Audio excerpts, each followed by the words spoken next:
સુરત શહેરમાં Chalthan canal road પર ચપ્પુના ઘા ઝીકી હત્યા કરવામાં આવી હોવાનો બનાવ સામે આવ્યો છે।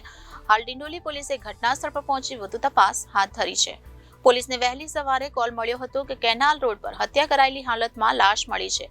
આ સમગ્ર મામલો પોસ્ટમોર્ટમ રિપોર્ટ આવ્યા બાદ જ સામે આવશે। સુરત શહેરમાં અવારનવાર હત્યા, ચોરી, લૂંટ જેવા બનાવો સામે આવતા હોય છે, ત્યાં સુરત શહેરમાં વધુ એક હત્યાનો બનાવ સામે આવ્યો છે। ચલથાણ કેનાલ રોડ પર ચપ્પુના ઘા ઝીકી હત્યા કરવામાં આવી હોવાનો બનાવ પ્રકાશમાં આવ્યો છે। અજાણ્યા હત્યારાઓએ હત્યાને અંજામ આપ્યો હતો। હાલ ડિંડોલી પોલીસે ઘટનાસ્થળ પર પહોંચી વધુ તપાસ હાથ ધરી છે। સુરત શહેરના ડિંડોલી પોલીસ સ્ટેશન વિસ્તારમાં મધુરમ સર્કલથી કડોદરા જતા કેનાલ રોડ ઉપર એક ડેડ બોડી મળી આવી છે। અત્યારે ડેડ બોડી ઉપર કેટલાક ઘાના નિશાનો પણ છે। એના માટે અમે તત્કાલ આ બોડી પીએમ માટે મોકલી દીધેલ છે। આ જે ડેડ બોડી છે એને આઈડેન્ટિફિકેશન કરવાની અત્યારે પ્રક્રિયા જારી છે।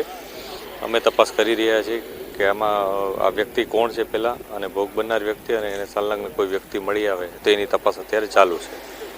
ક્યારે કોલ મળ્યો હતો સાહેબ અને કઈ રીતની ઘટના હતી? આજ સવારે 100 નંબર પર કોલ આવ્યો હતો, જેના અનુસંધાને ડિંડોલી પીસીઆર અહીંયા આવી હતી અને એણે ઘટના સ્થળે આવી અને તમામ વિગતોની જાણ કરતા તમામ અધિકારીઓ, ક્રાઇમ બ્રાન્ચ, તમામ ઓફિસર્સ પણ આવી ગયા છે। કઈ રીતની ઈજાઓ છે સાહેબ? કોઈ હત્યાનો મામલો કહી શકે?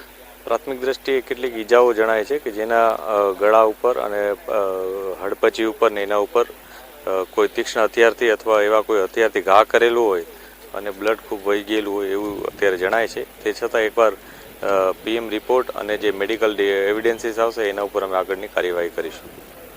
Reporter Arvind Rathod, Janadesh news, Surat.